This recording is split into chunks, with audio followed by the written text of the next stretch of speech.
Oi, meu povo, tudo bem com vocês? Priscila Martins aqui em mais um episódio do nosso podcast Groomer Co, 12º episódio. Hoje eu tô com uma pessoa aqui muito especial, uma pessoa que vai agregar muito na vida de vocês, tenho certeza.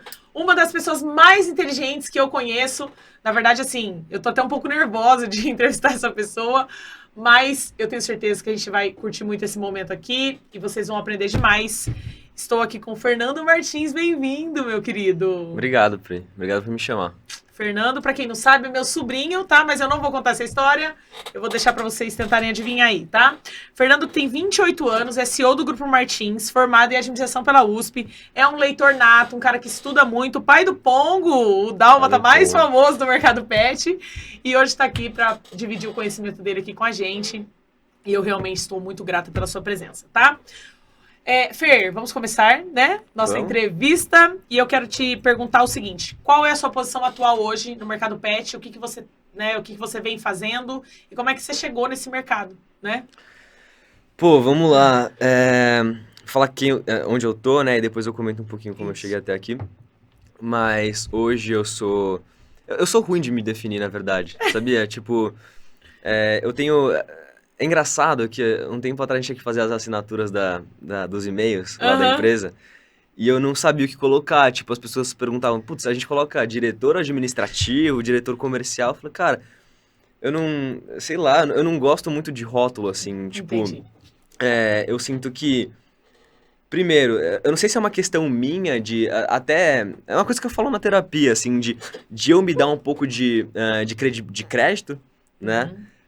Ou se é também porque eu acredito muito eu acho que isso acaba afastando. Eu não quero criar essa estrutura vertical dentro da empresa, eu não quero que as pessoas me olhem como algo, tipo, distante delas.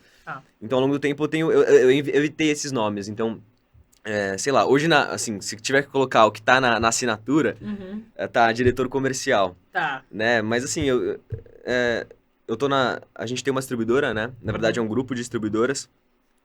E eu toco as distribuidoras, né? São a Frontec e a Martin Dog, né? Acho que bastante gente conhece, já tem um histórico bem grande no mercado, mais de 30 anos. Eu passei a fazer a gestão da Frontec 7, 8 anos atrás e na Martin Dog em 2020, quando começou a pandemia, né? Eram duas empresas separadas que ao longo do tempo foram se juntando, a gestão foi juntando, eu explico depois um pouquinho melhor. Mas então hoje o meu dia a dia operacional, né, o lugar onde eu estou todos os dias são as distribuidoras, né, na verdade que é uma operação só hoje. Sim. Mas também eu tenho bastante envolvimento em um outro projeto diretamente hoje, que é a da Silva Sauro, que foi uma empresa que a gente adquiriu uma parcela dela no ano passado, na verdade no final no retrasado, né, agora mudou o ano, e que a gente está bem feliz também, a gente está bem focado em fazer esse negócio crescer, que é um varejo de animais exóticos, de pets não convencionais. Legal. Então, a gente tem duas lojas, uma em Campinas, outra em São Paulo, e a gente tem o e-commerce também. Tá. Né? E é um negócio que, assim, a gente tá cuidando bastante, porque é legal quando você já fez isso várias vezes no mundo animal, acho que o podcast é isso também, então quando você pega um negocinho ali pequenininho, ele começa a crescer, acho que é uma fase muito gostosa. Eu tô podendo fazer isso, então tá sendo muito legal. E até falando da Silva Sauro, pessoal, hoje o mercado de exóticos está crescendo muito, né? A gente teve, assim, o ano passado foi um ano em que se vendeu muita cobra, por exemplo, de boia. Eu não tenho dados exatos em relação a isso, mas como eles estão nesse negócio, a gente acaba conversando muito. E o Fernando é filho do Martins. O Martins é um dos sócios da empresa aqui. E o Martins começou lá atrás no mercado pet, né? Quando os animais comiam comida. E aí o Martins acompanhou esse processo de mudança, né, da humanização. E agora a gente brinca que vocês estão começando nesse processo também nos exóticos, né, porque a gente sabe que a tendência disso é crescer muito. Eu acho super legal e é disruptivo, né, inovador pra caramba, né. Exato, até conversei com uma pessoa, não lembro já quem era, e ele falou, pô, você e seu pai, vocês sempre estão um passo à frente, né, de ter olhado para um mercado que ninguém tá olhando. Né, no fim, acho que as grandes oportunidades, elas acabam estando nesses lugares, Com né. certeza. A gente pode extrapolar isso para qualquer cenário, assim. Tava ouvindo um podcast de ações aqui, vindo para cá hoje, e as oportunidades estão onde ninguém tá olhando, assim. Você tem que pescar onde tá o peixe. E onde tá o peixe é o laguinho ali onde não tem mais ninguém pescando do seu lado, né? Sim. Então, ali é onde estão as oportunidades de verdade. Então, foi um mercado que a gente se conectou através de um amigão, que é o Richard, que a gente conheceu, fez negócio junto através do Mundo Animal também, que se tornou um amigo pessoal meu e do meu pai, e ele nos apresentou a empresa. A gente fez uma primeira aproximação lá em 2018, 2019. Ainda pra gente não fazia sentido, tava muito pequeno o negócio, não tinha nem loja física. E aí depois, no segundo momento que a gente voltou lá, já tinha loja física e aí, assim, a gente conseguiu... Aquilo se tornou mais tangível, a gente começou a entender o potencial que aquilo tinha, uma loja super pequena em Campinas, 150 metros, com uma venda super legal, uma rentabilidade muito legal. E, assim, um negócio que nos interessou, por também ser fora do que a gente estava acostumado. Então, a gente se aproximou e acabou passando a fazer parte, aí investimos, fizemos a loja de São Paulo e estamos bem felizes. A loja fica em Pinheiros, sugiro que as pessoas visitem, é muito legal. Divertido as lojas, é verdade. Assim, ainda que você não vá comprar nenhum animal, ou, enfim, ou não tem um pet exótico, é legal a experiência, acho que isso é super legal. A criançada gosta de ir, gente que tá passando na rua, é muito legal, que a loja acaba tendo muito curioso, porque tá numa rua legal na Frade Coutinho, em Pinheiros, que é uma rua que tem bastante fluxo de pedestre, de carro, então as pessoas passam na frente e muita gente para, né? É bem legal. E também a loja é toda diferente, assim, as pessoas têm que pesquisar para entender, mas tem todo um negócio lá de... enfim, tem que olhar. Eu não vou nem falar porque as pessoas olhem, mas é bem legal. A fachada é bem diferentona, então é bem legal. Mas eu tenho um Instagram, né? É @silvasauro. Exato. Entra lá e vocês já vão ter um gostinho. Da Silvasauro. Da Silvasauro, perdão. E aí, assim, dentro da Silvasauro, a gente também tem uma marca que acaba sendo um segundo negócio dentro desse business, que é a Terrestre Pets, que é a primeira marca nacional focada em produtos para exóticos. Para répteis, especificamente. Então, a gente construiu a primeira marca para répteis no Brasil. Né, trazendo alguns produtos e fazendo, inclusive, vamos ver, a gente faz negócio, né, com o mundo animal também, mas fazendo produtos que ainda não existem no mercado pet, né? Então, bem legal, né? Produtos que só eram importados. Então, a gente tem essa marca que já tem trazendo também, democratizando também, né? O mercado nacional. Claro, porque se você traz de fora, tem muito imposto, fica muito caro.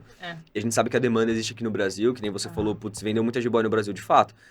A gente tem uma oferta que ela não segue a demanda. A demanda é muito maior que a oferta no Brasil hoje por esses animais, porque tem poucos criadores e a legislação é um pouco complicada nesse sentido, mas o mercado cresce bastante, a demanda está aí. Então, se a gente puder democratizar, trazer produtos mais baratos e oferecer qualidade de verdade, pô, acho que não tem como dar errado.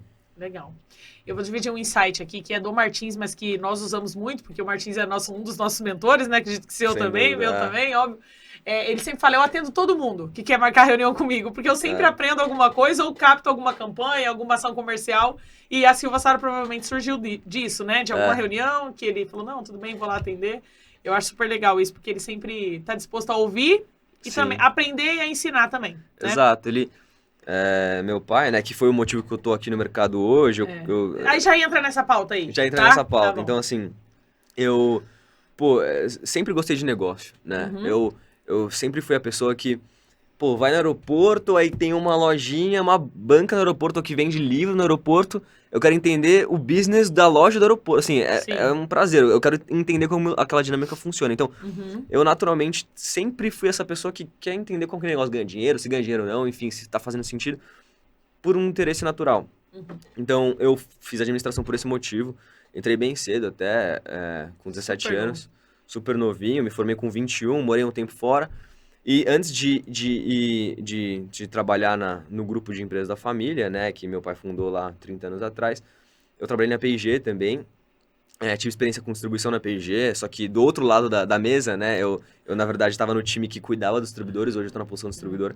P&G, pessoal, Procter & Gamble, que faz aí várias marcas, né? Tem um guarda-chuva de marcas. Sim, Gillette, Duracell, Pampers, Old Spice, várias marcas super famosas, todas elas estão no guarda-chuva da P&G. E eu tava no time de distribuição lá, que chamava Go to Market. E aí saí, porque pra mim não fazia sentido,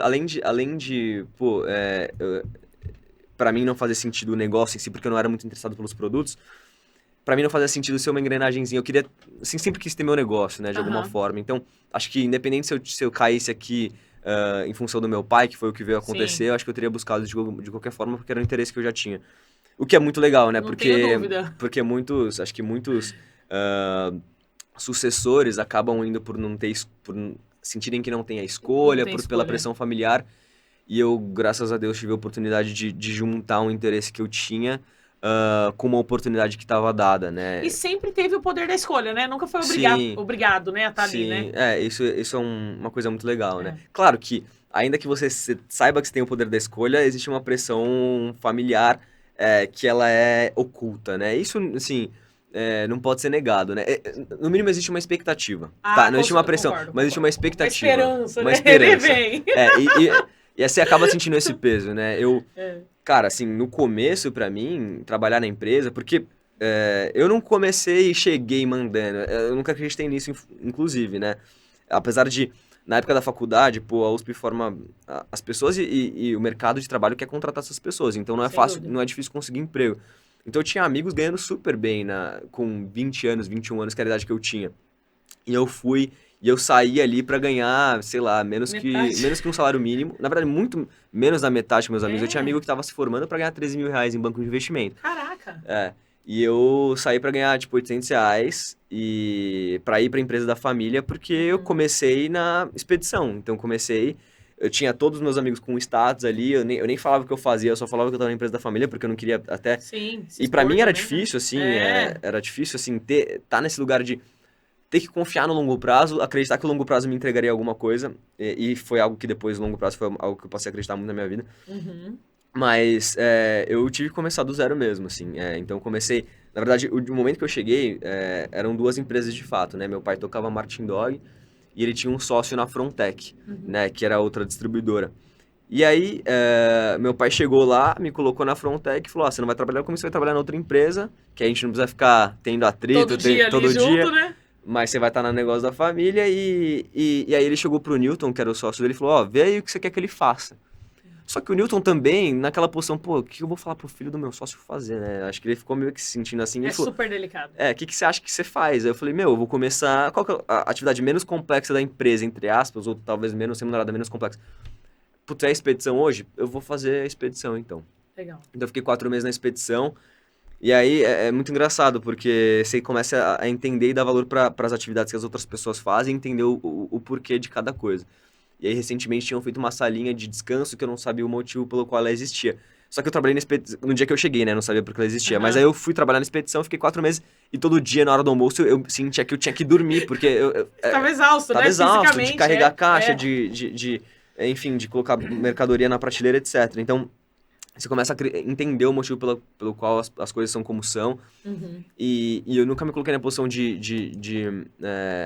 eu dava sugestões, óbvio, mas eu nunca falava, putz, tem que ser dessa que fazer forma. assim, né? Porque eu tô chegando agora, assim, quem sou eu? Assim, apesar de eu ter uma formação que no papel significa muita coisa, na prática, nesse contexto, não significa nada. Então, Entendi. quem é o dono quem tem habilidade aqui, quem manda na posição, são as pessoas que já estão aqui. Eu não sou nada nesse contexto. Então, me coloquei assim, o que é pra eu fazer? E foi desde o começo assim. Aí depois fui pro financeiro, onde eu fiquei por mais tempo, né? Fiquei 3 anos mais ou menos no financeiro. E aí foi onde eu odiei trabalhar, assim. Eu odiava fazer coisa operacional. Putz, Sim. Muito todo dia, né? Muita rotina, né? Muita rotina, não gosto, assim, não... Até fiz um teste psicológico esses dias, eu sou uma pessoa que literalmente não gosta de rotina. E aí eu tive muita rotina, até aconteceram algumas coisas, assim, eu tive ataque de ansiedade, crise do Jura? pânico, fui pro hospital achando que eu tava tendo infarto nessa época, porque não fazia nenhum sentido pra mim, assim. Caraca, gente. Mas passou, valeu, porque eu aprendi pra caramba, entendi processos que algumas das pessoas da empresa queriam mudar e não sentiam que tinha um espaço, que era, por exemplo, o sistema que a gente trabalhava, e que eu vi na prática por que ele tinha que mudar, né? Então consegui depois causar essa mudança dentro da empresa com mais força. E fui passando pelos setores. Depois fui pro faturamento, até que eu fui ajudar ali na parte comercial, como apoio comercial. Porque na época a gente só tinha um sistema e aí tinham 2 pessoas que ficavam dentro da empresa fazendo análises para entregar para os gestores, para tomarem decisão e fazer campanha. E eu, assim, com habilidade Excel da faculdade, Sim. um pouco de discernimento e tal, comecei a ajudar nesse sentido também. Então, comecei a fazer análises que os gerentes não faziam, assim. E eu era novo. E aquilo começou a ter valor para eles, então ganhei alguma credibilidade dentro da empresa. Até então, eu era só o filho do dono, né? Deixa eu te fazer uma pergunta em cima disso, tá? Você se sentiu em algum momento assim que as pessoas pensavam isso? Ah, que chato, tá falando que é filho do dono, porque eu passei por isso. Porra, 100%. Eu passei por isso quando eu entrei no mundo animal, né? Como eu era irmã de um dos sócios, os distribuidores falavam assim, Para, você acabou de chegar, quem é você e tal. E assim, eu ainda, como mulher, né, eu tinha 20 e poucos anos na idade, naquela época também. Não, tinha, falei já, né? 24, acho 25. E eu tinha que me provar, cara, o tempo todo. Eu tinha que me provar o tempo todo que eu tava ali por merecimento. Não porque o Martim tinha me colocado, até porque a gente, né, tinha mais sócios e tal. Você sentiu isso? Você sofreu com isso? Eu sofri no Pô, começo. absurdo, assim. Acho que, na verdade, até se a gente falar que a gente ainda não sofre com isso hoje, é mentira, É, assim. E assim, existe tanta essa questão das pessoas e da sociedade, de maneira geral, em relação a isso, que até você passa a se questionar se você com tá certeza. ali Com certeza. pelo motivo certo ou não. E aí você vai construindo dentro de você, eu tenho certeza que você tá num passo até mais adiantado que eu nesse sentido, Uma véia, né? mas não é fácil, não é fácil, porque, Não, não pô, é. Eu, cada um eu de nós cheguei ao aqui. ponto de mudar de cidade e ir trabalhar para outra pessoa É, para poder dizer assim, não, eu sou eu. Eu não sou irmã do Martins, eu não sou sim. irmã, né, de outra pessoa. E uma puta bobeira, tipo assim, foi beleza, foi um aprendizado, mas assim, hoje eu vejo que não faz sentido nenhum, né? Sim, a gente vê que o que faz, assim, a gente tem que entender que a gente tá com a cabeça certa É, em relação a isso e que a gente tem a certeza de que as coisas estão acontecendo pelo motivo certo, independente do que as outras pessoas pensam. Mas é difícil você não misturar as coisas, é difícil você não ser influenciado pelo que os demais pensam, né? A gente é humano. Então, falar que isso não influencia até hoje, influencia, mas assim, sempre aconteceu, vai continuar acontecendo e eu tenho que, como eu falei, eu tenho que ter a plena consciência de que eu tô fazendo o meu sim, melhor, assim. E eu sei que eu tô, sabe? sim. Porque todo dia é muito tapa na cara, não tem como É, você não, você é é. obrigado a ser o melhor. Então, é isso, assim. E a empresa mudou muito, né? Desde que você entrou, mudou a estrutura, mudou tudo. O que que você acha? Como é que você toma decisões? Qual o seu processo de tomar decisão? Por exemplo, vou deixar de ter dois espaços físicos, vou ter um espaço físico. Vou trocar o sistema, vou colocar um BI. Vou dividir as áreas. Não tô nem, né? Tipo, você é um cara que foca muito no longo prazo. E por muitas vezes eu e o Fernando, a gente tem uma relação comercial. E às vezes eu falava, meu, eu não acredito que o Fernando vai fazer isso, né? Porque a gente questiona mesmo. Quem não Sim. tá dentro do nosso escopo, da nossa mentalidade, do que a gente consegue conceber naquele momento, a nossa tendência é questionar. Uhum. Como é que você encara isso? Como é que você tem esse processo? Não, vou fazer e vou encarar. Assim, eu acho que tem muita gente que vende fórmula ou tenta criar uma fórmula para cada uma das coisas da vida e tenta criar um processo muito bem definido. Eu acho que na posição de empreendedor e de empresário, assim, se você falar que você tem um processo muito definido para cada coisa, eu vou estar mentindo aqui e tentar dar um passo a passo para cada uma das pessoas. Eu acho que o principal acontece, assim, acho que são duas coisas, né? A gente precisa. Acho que o rei é o longo prazo, né? O rei é o Uhum. longo prazo. Então você precisa entender o que você quer construir para o seu negócio no longo prazo, né? E o curto prazo ele também é importante, porque eu não Porque você posso quebra, né? Se deixar. não vender, por exemplo, né? Eu não posso deixar de entregar o número do mundo animal, Sim, não entendeu? pode. Então Ter eu tenho que futuro. estar com um olho no peixe e um olho no gato, Sim. né? Mas tem algumas decisões de longo prazo que são acertadas, pelo menos, ou que foram acertadas no meu ver, que num curtíssimo prazo, elas causam um efeito que é negativo. Sim. Eu tenho que abrir mão de uma venda um pouco melhor hoje para Uhum. fazer algo que, por exemplo, colocar um gestor diferente, mudar para um outro lugar, fazer alguma Uhum. coisa diferente, mudar algo do processo que muda intrinsecamente o que é o negócio, porque no longo prazo, com a construção daquela. O desenvolvimento daquela sementinha, as coisas estruturalmente vão se tornar mais fortes no futuro, né? Uhum. Estruturalmente, porque ações de curto prazo, tem coisas às vezes que a gente vai empurrando com a barriga, porque fala assim, puta, vou dar um toquinho. Não que eu tenha essa demanda hoje, mas imagina que é uma pessoa que você sabe que você tem que trocar. É uma pessoa de gestão que você sabe que você tem que trocar. Pô, você não quer trocar porque vai doer uma outra pessoa ter que assumir, aprender o processo e tal. E você vai empurrando com a barriga e fala, putz, deixa eu dar um toque um pouquinho a mais. Só que, cara, isso não resolve o negócio estruturalmente. Você não traz o tipo de processo, o tipo de gestão que você precisa, às vezes, pro negócio. Então, às vezes, você precisa dar um passo atrás, colocar uma pessoa que está mais preparada, Uhum. porque no longo prazo, o seu negócio estruturalmente vai se tornar mais forte. Então, acho que as decisões, elas sempre são pautadas nessas duas coisas, né? Eu preciso sempre entender quais são as grandes...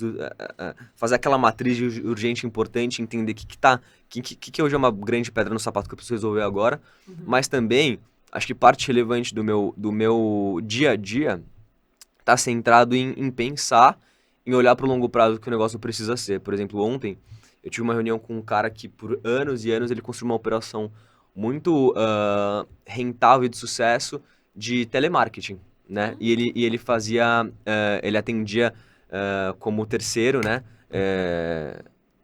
A Claro, né? Tá. Com mais de 200 atendentes. Isso deu Então, muita grana. muita grana e vendeu a empresa recentemente. Eram Agora, galpões enormes, assim, uma doideira. e ele vendeu a operação dele recentemente, no ano passado, e agora fundou outro negócio. É um cara empreendedor serial super legal, até depois eu apresento. Uhum. Cara super legal. E a gente fez um projeto de telemarketing recente que, assim, voltando para a questão do curto versus longo prazo, que num curtíssimo prazo é questionado pelos vendedores, porque eles sentem que vai Sim, tirar a sim, venda, sim, até os sim. supervisores questionam. Só que eu sei que no longo prazo torna o negócio mais forte, porque Uhum. para mim os vendedores, eles passam o rastelo deles e eles, querendo ou não, eles se direcionam para os clientes que são mais importantes da É área. 80-20, não É adianta, 80-20, né? mas tem muita gente que fica para trás. Então, Uhum. se eu não me dispor a no curto prazo ter uma rusga com o vendedor, até às vezes com o supervisor, eu não vou estar construindo um negócio que eu quero para amanhã. Claro. Então, a gente fez esse projeto no final do ano passado. Pô, desde que a gente concebeu o projeto, que antes a gente tinha o televendas receptivo, a gente triplicou o faturamento em, sei lá, Nossa. 6 meses. Então não dá pra falar que não fez sentido, né? Só que doeu E, na no curto verdade, prazo 6 e ainda meses é dói. um curto prazo, se for pensar, né? Mas... Mas, ó, eu sou ótima de poder de síntese aqui, ó. Anota essa frase aí pro Instagram, tá? Pra você postar. E coloca o Fernando aí, ó. Algumas decisões acertadas para o longo prazo trazem desconforto no curto prazo. Precisa pagar preço. Isso vale para tudo, tá? Vale para empresa, para vida, para saúde, relacionamentos, família, tudo. Às vezes você precisa fazer coisas que ali naquele momento vão te causar um desconforto ali, sei lá, no primeiro ano e tal, mas que depois você vai colher, tá? O futuro cobra o que você não colhe hoje, tá? Vai por mim. Né, Fernando? Exato. Assim, pra mim isso é fundamental. Tem uma frase que eu amo, amo, amo. Até recomendo o livro, chama O Almanaque de Naval Ravikant. Ai, gente, o Fernando. Não, eu vou fazer É esse que eu parênteses. sou Ele o lê cara... cada livro que ninguém escuta. Ele não tá no negócio assim de do meu milhão. Ele nunca tá no convencional. Ele traz umas coisas que ninguém traz. Acho demais. Fala aí o nome do livro. Pô, que eu vou ler. o Manual de Naval Ravikant, esse cara, ele é um empreendedor serial também. Ele é early investor no Facebook e tal. Ele é, acho que, sei lá, deve ser quase bilionário. E mais do que isso, né? Ele se tornou um filósofo dos tempos modernos lá no Vale do Silício.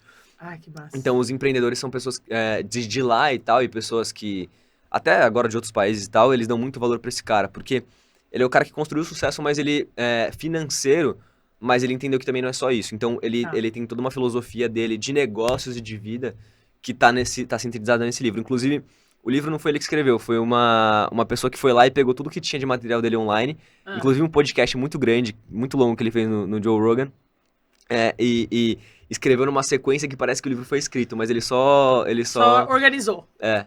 E ele fala assim, voltando à frase, né, que eu sou prolixo, eu vou longe, depois eu volto. Mas ele fala assim, jogue jogos de longo prazo com pessoas de longo prazo, né? Pra mim, eu acho que isso define muito do que é a construção de sucesso na vida, né? Se você quiser jogar jogos de curto prazo com pessoas de curto prazo, você não vai chegar muito longe. Né? Então, é óbvio, todo mundo quer ficar rico, ter sucesso, ficar bonito, ficar magro,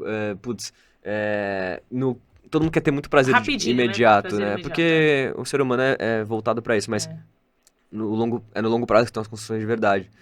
Então isso vale, que nem você falou, pra tudo, assim, e eu levo muito isso pra minha vida. E eu até sinto, assim, às vezes eu fico na minha cabeça, caralho, eu não comecei a colher nada ainda, né?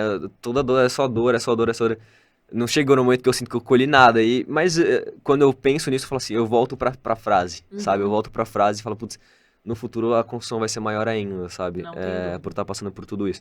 Então é isso, eu acho que as decisões, elas são essas. O olho no peixe, de estar olhando pro curto prazo, putz, que coisas que eu tenho que resolver agora, tenho que vender, aquele cliente que eu posso fazer agora.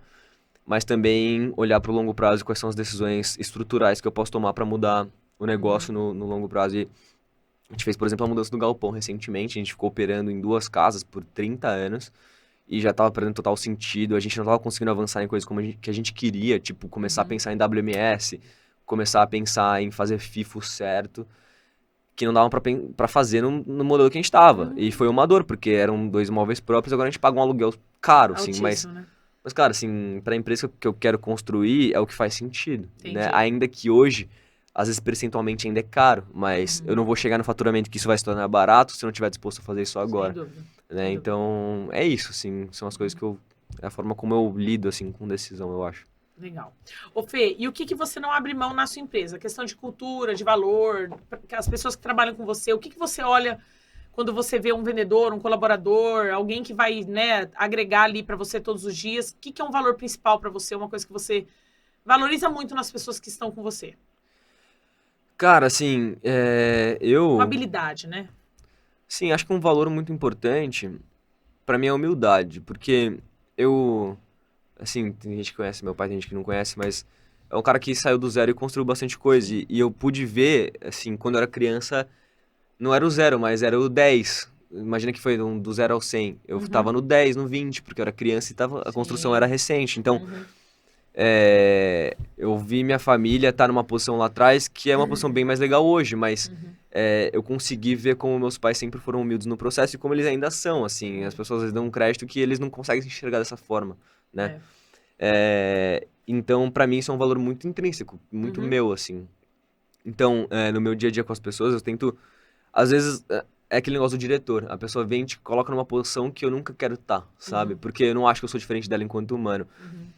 Eu tava até... Cheguei hoje da praia, a gente tava até na praia juntos, mas eu fiquei lá agora nesse tragédia toda que teve. Eu fiz voluntário 2 dias lá e assim, foi um negócio tipo de abrir os olhos total pra eu entender o quão privilegiado eu sou na vida e reafirmar o fato de que, porra, de fato ninguém é melhor que ninguém mesmo, assim, acho que muitas pessoas têm a sorte e o privilégio de estarem em algum lugar e de começarem de algum lugar, enquanto outras não têm. Então, assim, acho que a relação lá dentro com as pessoas é muito uma relação de dar crédito para a pessoa que está lá na tomada de decisão, de acreditar nela, porque eu sempre me coloco na posição de que se tem um cara de compras tomando decisão de compras, a primeira coisa que eu vou fazer é ouvir o cara, porque ele está no processo. Né? Então, acho que é muito disso. E aí, muitas das coisas também que a gente tem feito recentemente, falando de humildade, assim, eu sou o cara que tenta ouvir muito, assim. Então, putz, na última reunião de vendas que os vendedores estavam na empresa, por exemplo, eu fiquei, cara, passei horas ali, eu acho, conversando com os vendedores para entender o que a gente estava fazendo errado, né? Para entender como a gente poderia melhorar nosso processo, o que nosso de preço não estava competitivo, porque são os caras na ponta que estão lá. Então, eu nunca me coloco na posição de que eu acho que eu tô certo, porque eu acho que, na verdade, eu sou o cara que, na verdade, colhe as informações para tomar decisão. Acho que meu trabalho acaba sendo esse, ter o discernimento para tomar decisão. Sim. Mas quem tá na ponta em cada um dos processos é quem tem a informação e sabe qual que é o caminho, assim, às vezes até, né? Deixa eu te falar, eu vou fazer uma pergunta aqui meio filosófica, mas você falou, algumas pessoas têm sorte e privilégio. Você acredita em sorte mesmo? Cara, eu acho que sim. Eu acho que sim. Na verdade, até tem um livro chamado Outliers, do Malcolm Gladwell, que ele fala que, assim, parte relevante do sucesso se atrela à sorte, de fato. Porque... E o Warren Buffett também, que acho que é o terceiro homem mais rico do mundo. Ele é top. E ele seria o mais rico se ele não tivesse doado já metade do dinheiro dele. Né? Ele também fala que, cara, eu dei sorte, porque se eu não tivesse nascido nos Estados Unidos na década de 60, tivesse tido pais que me mostraram, sei lá, tais valores, eu não posso dizer que eu construiria tudo que eu construí. Nossa. Sabe? Se ele é um cara que nasceu com a cabeça dele, mas ele nasceu na Namíbia, numa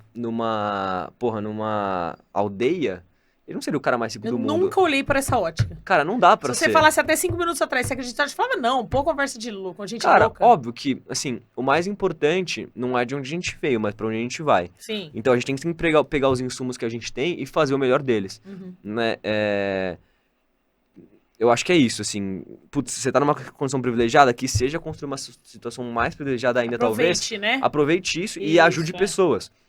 E o cara que tá lá atrás, ele, infelizmente, vai ter que correr mais. Assim, é diferente o esforço. Não dá pra negar que é.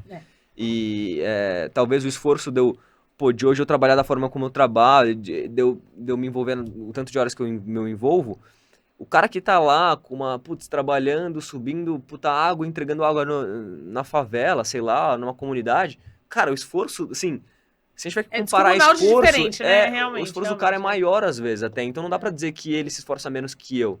A gente partiu de lugares diferentes, né?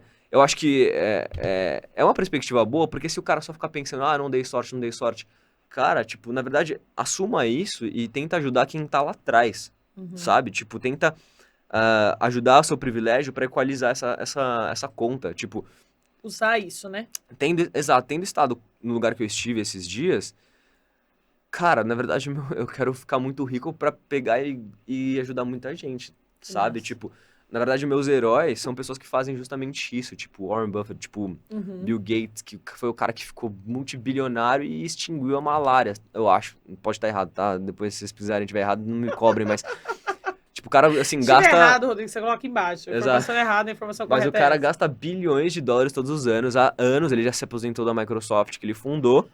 E ele se dedica ao Bill Gates lá, Bill and Melinda Gates Foundation, que é a fundação pra ajudar pessoas. E, cara, ele entendeu que ele tá numa posição que, puta, agora eu vou ajudar geral, entendeu? Legal. E foi um dos caras que mais investiu na pesquisa da vacina do Covid agora, recentemente também. Então ele foi fundamental pra construção disso. Então eu não posso negar esse privilégio. Se eu tomar tudo pra mim, cara, é muito egoísmo, sabe? Eu acredito nisso, eu acho que é muito egoísmo. Eu não posso olhar pra um cara que tá numa condição mega diferente, que a casa foi soterrada lá igual eu vi. E dizer que ele tem a mesma possibilidade de você, talvez, no, né? Ou dizer que ele é preguiçoso porque ele não tá onde eu tô, sabe? Legal. Eu acho impossível de fazer isso. Eu não posso, acho que é muito egoísmo. Tem gente que é o empresarião, o tubarão, que fala isso. Cara, desculpa, assim, ele pode acreditar nisso, eu não acredito. E tá tudo bem, sabe? Legal.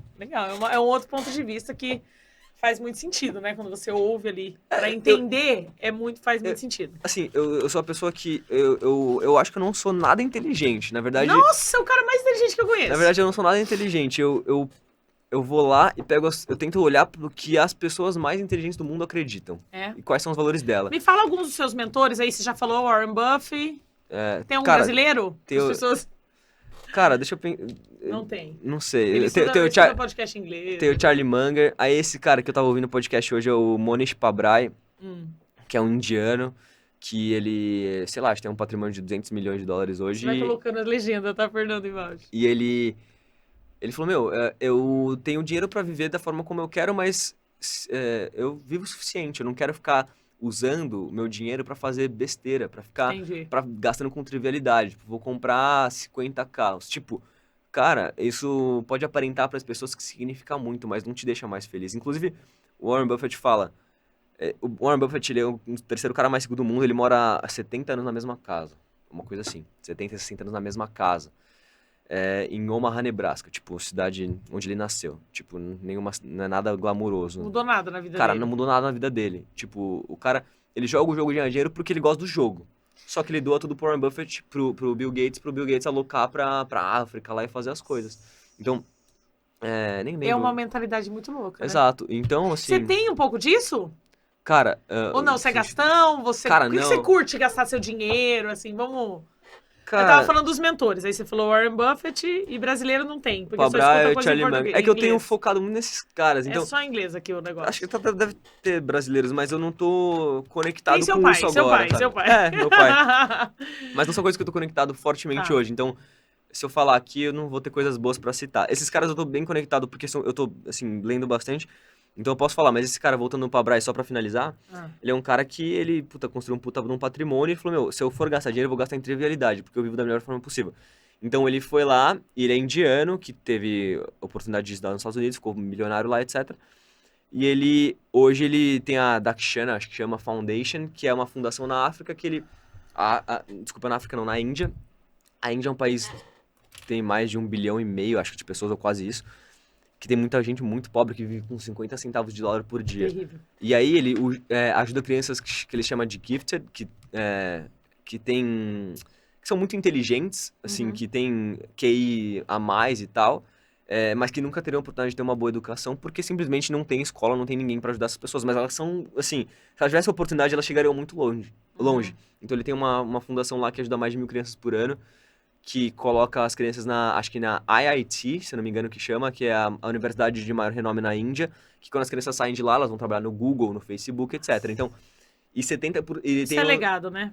Exato, e ele tem um dos maiores índices de aprovação da Índia, na fundação dele, que acho que são entre 70% e 80% dos estudantes entram na IIT. Então ele coloca pessoas que nunca, talvez... teriam nenhuma possibilidade. Que morreriam com 50 centavos, que é aquele cara que eu te falei, é o cara que... Às vezes ele tem a mesma inteligência que nós, mas ele partindo de um lugar que ele nunca teria acesso. Ele é o gênio, é o novo Einstein, mas ele nunca... Teria como mostrar isso. Exato. Deixa eu te fazer uma pergunta que me veio. como você estuda muita gente que deu certo, muita gente, né, assim, que traz relevância para o mundo, você consegue pensar em uma qualidade, uma habilidade comum a todas essas pessoas? Eu pensei em uma aqui. Contribuição, talvez? São pessoas que estão preocupadas sempre com o ecossistema. Sim, sim. Né? Eu acho que isso é uma coisa que muitas delas elas aprendem a fazer depois. Tá. Algumas delas, o Warren Buffett até ele se autocritica, se eu não me engano, em relação a isso, que ele deveria ter começado a doar dinheiro mais cedo. Tá. Eu acho que contribuição depois acaba sendo um senso muito importante para todas elas, pelo menos para as pessoas que eu admiro fortemente. Mas eu acho que talvez a característica principal, e aí que eu tento extrapolar pra minha vida, é que essas pessoas são esponjas de conhecimento, sabe? Tipo, Estudam muito, né? estudam muito. Tipo, elas. Até o Charlie Munger fala. Tem uma frase dele importante que ele fala assim: eu não conheço uma pessoa, aí ele fala assim, até zero, que tenha sido bem sucedida, que seja bem sucedida, que não lesse o tempo todo, né? Ele falou assim, eu não conheço nenhuma pessoa que, de fato, que eu entenda que é bem sucedida, que não lesse o tempo todo. Então, eu acho que essa busca ativa, incessante por conhecimento, pra mim, ela é muito característica nessas pessoas. São pessoas que buscam todo o tempo, assim, o conhecimento. E o Pabrai, que eu tava citando, ele fala assim, eu sou um shameless cloner, eu sou um clonador sem vergonha. Seria a tradução. Sou um clonador sem vergonha. Eu não sou inteligente, que nem eu falei aqui. Eu pego as pessoas mais inteligentes do mundo e vejo o que elas fizeram. Eu acho que eu não sou inteligente também, sou esforçada. Exato. E eu sou muito boa executora. Exato. Tipo, eu aprendo e eu não tenho muito compromisso que, tipo, não vai dar certo. Errado, não, bora, vamos fazer. Eu ligo pra esse menino aí que tá atrás da câmera, como sempre, e falo, é isso. Não, é isso, acabou. Exato. Tenta entender quem já fez, deu certo, cara, vai lá e copia. Você não precisa inventar, você não precisa achar. Não tem como a gente achar que a gente é o gênio da lâmpada que vai ficar aqui sentado. E a ideia vai surgir, você é o novo gênio. Cara, não, pega o que fizeram que deu certo, que nem eu tive a reunião com o cara ontem, do telemarketing. O cara fez dar certo, então eu liguei pra ele, a gente fez um call. Existe um modelo. E ele me falou o que fazia dar certo. A gente já vai começar a executar o que dá certo, entendeu? Não preciso eu tentar inventar ou procurar no Google. Vou demorar muito mais fazendo isso. Então umas chaves aqui, Estudar muito, precisa estudar muito, tá, gente? Não adianta você achar que você sabe tudo, porque não sabe. Quando você achar que você sabe, você já morreu. Tenha pessoas importantes nos processos que você queira desenvolver, né? Então, assim, quero desenvolver o telemarketing, tem um cara importante que sabe o que tá falando para conversar. Importante, network é uma coisa que eu falo todos os episódios aqui. Você precisa se conectar com pessoas melhores que você, tá? Sem dúvida. Fernando, tira a sandália da humildade aí. Me fala uma coisa que você é muito bom. Uma habilidade que você é muito boa. Eu falo a minha, eu sou muito boa executora. Não tem pra ninguém. Eu vou pra cima, entendeu? Não sou muito estratégica, mas sou muito boa executora. Cara, eu acho que eu sou muito consistente, eu acho. Eu também acho. Cara, te conhecendo, assim. Ano passado, quando começou o ano, eu falei que eu ia treinar todos os dias do ano. 2022. 2022. Eu não consegui porque eu fiquei doente, fiquei mega doente. Acho que foi imprudente. Mas eu acho que eu treinei 6 meses direto. Tipo, todos os dias. Me fala uma meta sua pra esse ano. Você possa compartilhar, né? Cara, assim... eu todo ano... Eu tava até falando isso ontem com alguém. Cara, eu tenho... A minha meta... Eu não tenho muitas metas, assim... a vida é muito dinâmica. Eu acho que, sim... Tá mudando, né? Acho que até, às vezes, é um erro se apegar tanto nisso. Minha meta é aprender muito, assim. Sei lá, tipo... Eu sei que isso não é uma meta boa, não é mensurável. Eu acho que eu sou ruim nisso, tá? Eu acho que eu preciso melhorar minhas metas, tá? Bom. Não levem muito em consideração. Mas você tem suas metas na empresa, por exemplo, os indicadores, óbvio, tudo, né? Sim, claro. Tipo, a gente tá começando novas atribuições, então isso é bem empolgante. A gente tem meta de faturamento, por exemplo, na da Silva Sara. A gente tem, assim, pros negócios, a gente tem metas muito claras. Mas eu coloco meta, por que eu te perguntei? Porque eu coloco bastante meta pra vida pessoal, mas as minhas metas são das mais complexas, as mais simples, tipo, 1 hora de tempo de qualidade com as meninas. Sim. Que pra mim é super desafiador, né? Ficar 1 hora sem o celular. Sim. Por isso que eu te perguntei. Porque eu sou uma pessoa que eu gosto de ter esses indicadores pra chegar no final da semana e falar assim, pô, que legal. Eu consegui ficar 3 dias com esse tempo de qualidade com as meninas. Sim. Eu uso bastante esse posso recurso. citar coisas que vieram agora que você falou, assim... Eu tinha a meta que eu ia começar e fazer terapia consistentemente. Top. E, cara, tá legal. Tá rolando. E, também tô feliz assim, demais. É muito louco. Eu cresci ouvindo que terapia era pra coisa que é louco, depressivo. Cara, na verdade, a melhor coisa que você pode fazer é colocar pra fora o que você tem pra falar e pensar, assim. Então, essa é uma coisa. E uma outra coisa que eu coloquei pra mim é que eu teria um diário. né? E eu tenho feito isso e, Que massa. cara... Você adora escrever, né? eu adoro escrever e eu... Cara, é muito bom isso. Tipo, você põe pra fora o que você tá pensando e você tira várias conclusões, assim, é Mas aí bizarro. você escreve sobre o seu dia, os insights, essas coisas. Assim, eu abro um negócio e escrevo o que eu tô sentindo. Que massa. Eu escrevo meus sentimentos, sabe? Então, é muito o que tá na cabeça naquele momento, assim, aflição ou vitória pessoal e tudo mais. Ai, vou adotar isso. E eu tiro várias coisas, assim, é incrível, assim, muito bom. É bizarro. Eu fiz uma pergunta e não deixei você responder. Com o que você gasta seu dinheiro? O que você gosta de, Nossa, assim, eu sou... curtir a vida, doidado? Eu sou pão duraço, assim. Tipo, eu gasto muito pouco comigo, eu acho. É que eu tô... Cara, eu e o Fernando, se juntar é a água e o óleo. Mas a gente se diverte muito junto, se dá muito bem, mas é muito diferente. A cabeça dele é muito diferente. Eu sou pão duraço porque eu penso muito sempre naquele negócio longo prazo. As pessoas acham, pô, longo prazo, vai que eu morro amanhã. Cara, a expectativa Não no vai Brasil morrer, é 80 cara, anos não pra vai quem morrer. tem... Pra quem não tá numa situação num ambiente que teve mortalidade infantil. Se você excluir as pessoas que tem uma situação, que nascem numa situação muito precária, acho que a expectativa de vida do brasileiro é mais de 80 anos. Então, cara, e se eu morrer amanhã? Cara, desculpa, mas provavelmente você não vai morrer, tá? E se morrer, morreu também. Se morrer, morreu. Eu sempre falo isso, morreu. Mas provavelmente você vai chegar nos 80 anos. E, cara, é duro ver pessoas que com 60 estão tendo que trabalhar e suar camisa pra se manter e tal, e querendo parar, querendo descansar. É duro de ver isso. Então eu sou uma pessoa muito chata em relação a isso e eu quero ter liberdade geográfica em algum momento da minha vida, eu quero ter liberdade financeira e tudo mais. Então eu economizo só porque eu sou aquele cara pão duro, mas é porque eu quero investir meu dinheiro. Então, minha meta é investir, tipo, 50% da minha renda todos os meses, né? Caraca. Tá sendo um pouco mais difícil, porque agora eu tenho um cachorro que fica doente o tempo todo. O Fernando tem um dálmata. Você coloca a foto do dálmata nessa edição, porque ele merece. Ele é muito lindo, né? Ele é lindão.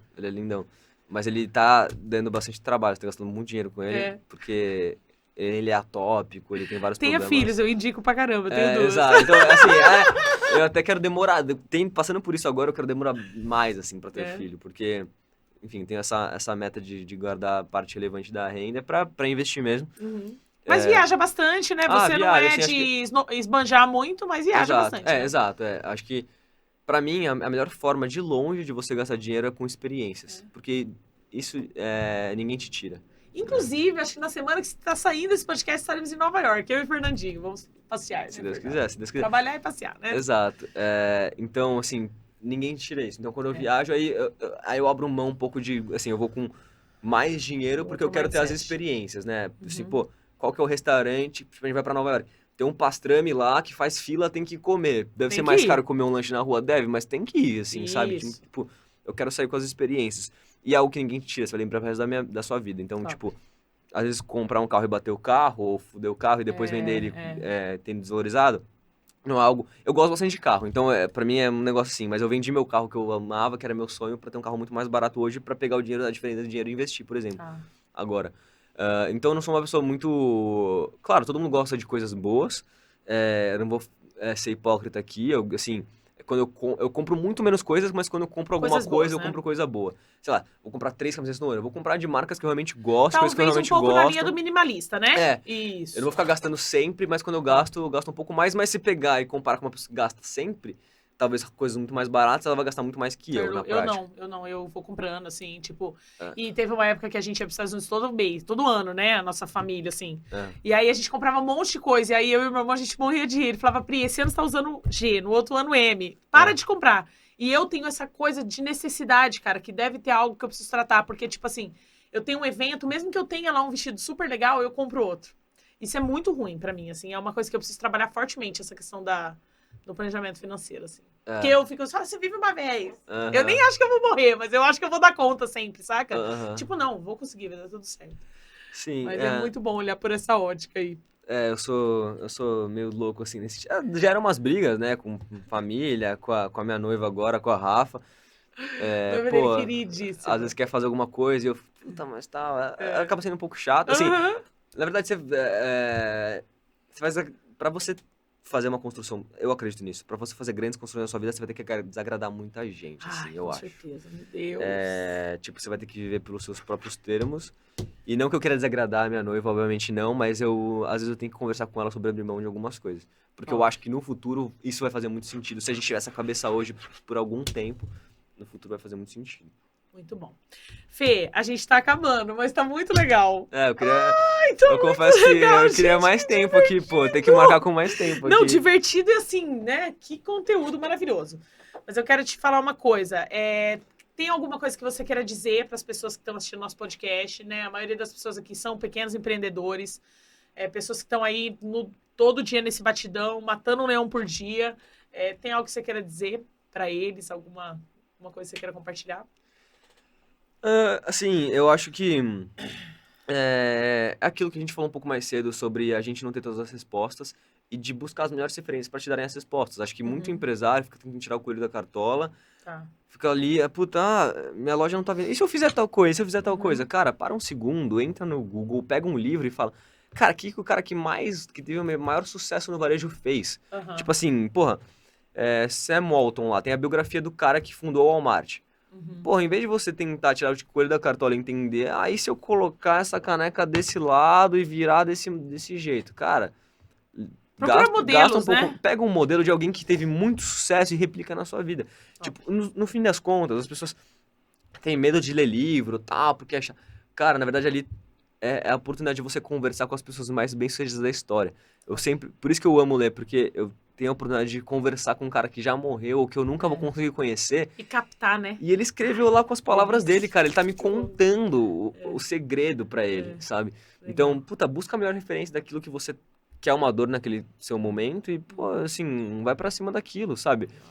Até, por exemplo, Sam Walton, que eu tava falando aqui, só pra complementar, não quero me alongar muito, mas Sam Walton, o Walmart ele tinha muito mais, ele replicava muito mais o modelo, ele tinha muito mais margem quando ele estava se expandindo só na região que ele atuava ali, que era... Eu não lembro qual que era a cidade que foi fundada, nem o estado agora, porque é meio que cidadezinha pequena nos Estados Unidos. Mas as expansões dele, ele não buscou falar, tipo, por exemplo, imagina que ele fundou um negócio em Campinas, ou em, sei lá, em Indaiatuba, vai. Imagina que ele fundou em Indaiatuba o negócio dele. Cara, ele não foi pra São Paulo... me deu insight pra um negócio meu aqui. Exato. Ele não foi pra São Paulo, depois foi pra Recife ou pro Rio de Janeiro, porque eram as melhores cidades que tinham mais pets.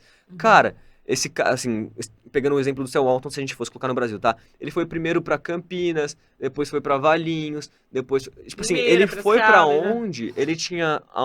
Ele, enquanto dono, ele conseguia se deslocar, ele conseguia ter uma eficiência logística pra ter custo baixo. Então, ele se expandiu dessa maneira. Então... Essa é uma dica de varejo, assim, por exemplo, que eu captei no... Assim, a gente tá tendo livro varejo agora, na época que eu li o livro não era uma dor, mas é um conhecimento... É legal esses livros também, acho que o Warren Buffett fala isso. Cara, é bom você ler tudo, porque pode ser que daqui 7 anos você lembra de um livro que eu li hoje. E que faz sentido. E que, cara, torna o negócio muito mais fácil. Legal. Sabe? Tá pronto ali. Então, essa dica de Sam Walton, por exemplo, é uma coisa que quando a gente tava no varejo da Silva Sauro, o Diogo era um cara, tipo, vamos fazer, vamos pra tal lugar. Eu falei, calma aí. Aí eu dei esse exemplo pra ele do Sam Walton, né, do Walmart. Pô, calma, assim, espera, não vamos pensar em ir pra longe aí, não vamos pensar em fazer loja perto aqui, vamos fazer mais uma outra em São Paulo, ou uma outra no interior, antes da gente pensar em fazer em Curitiba ou qualquer outro lugar. Porque é que eu acho que no caso ele vai ter que fazer em Curitiba por questões de ambientais, tal, não sei o que, específicas, mas eu extrapolei pra esse caso porque teria mais eficiência e tudo mais, mas... Condensando e resumindo, né? De novo, eu sou muito prolixo. Cara, assim, busca as melhores referências. Seja um clonador sem vergonha. Sem vergonha. Puta, muito legal esse insight. Às vezes a gente quer inventar demais, né? Exato, e a gente não tem todas as respostas, nem precisa ter. Ô, Fê, e você tá compartilhando seus conteúdos no Instagram ou não?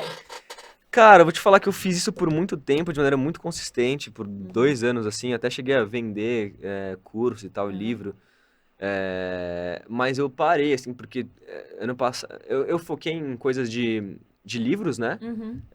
E não conseguia ter... Que não é uma cultura muito forte no então Brasil, eu tava né? nadando contra a maré.